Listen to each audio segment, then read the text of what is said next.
Assalamualaikum. Myself Dr. Fatima Liaquat. I am a clinical physiotherapist. Today I will deal common questions in the defense.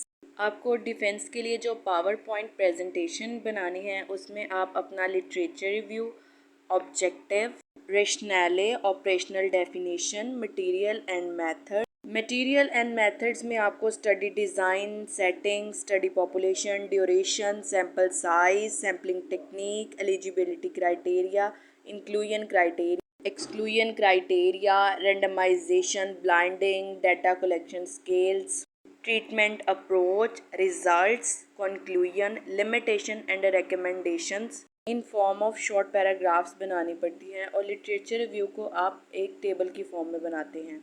Mostly questions जो पूछे जाते हैं, सबसे पहले title of your research, objective of your research, rationale यानी कि किस तरह से कम्युनिटी या फिजिकल थेरेपी को उससे बेनिफिट होगा, आपने कौन से टेस्ट यूज़ किए, for example pair sample t test. तो पेयर सैम्पल टी टेस्ट कैसे होता है, जैसे हम कहेंगे विद इन द ग्रुप्स होता है।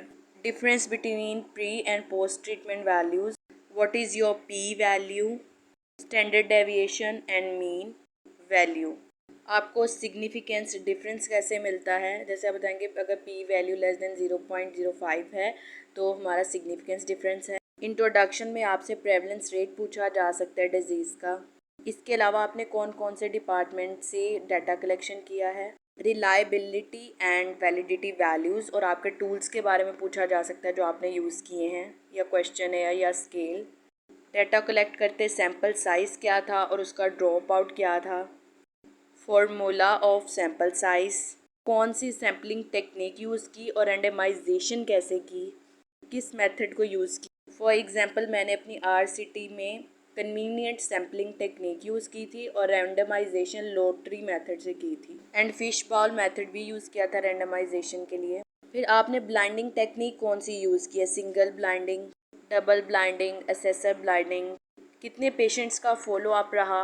फिर जो भी आप एक्सरसाइज या कोई भी आप मॉडलिटी यूज़ कर रहे हो उसके यूज़ के बारे में, फॉर एग्जांपल टेंस है तो उसकी इंटेंसिटी कितने पे होगी, सेंसरी को कितने पे करेगी, मोटर को कितने पे स्टिमुलेट करेगी, सेंसरी मोटर नर्व्स को। बिफोर ट्रीटमेंट पेशेंट को वार्म अप आपने करवाया, कौन सी टेक्निक यूज़ की, किस तरह से यूज़ की, एप्लीकेशन मेथड पूरा सुन सकते हैं आपकी मेथडोलॉजी का।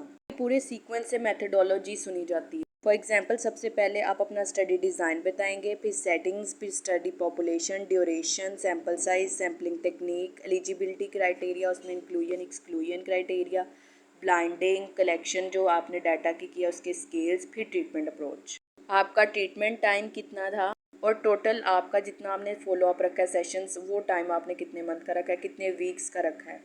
डाटा एनालिसिस कौन से सॉफ्टवेयर से किया है। पी एंड पोस्ट वैल्यूज़, आपकी पी वैल्यू जो रिजल्ट्स में आई। Limitations of the study, any 3 recommendation for future research, आपसे गैप पूछा जाएगा। देन कंक्लूजन आपसे पूछी जाएगी कि आपकी रिसर्च की कंक्लूजन क्या है। This is all about defence questions.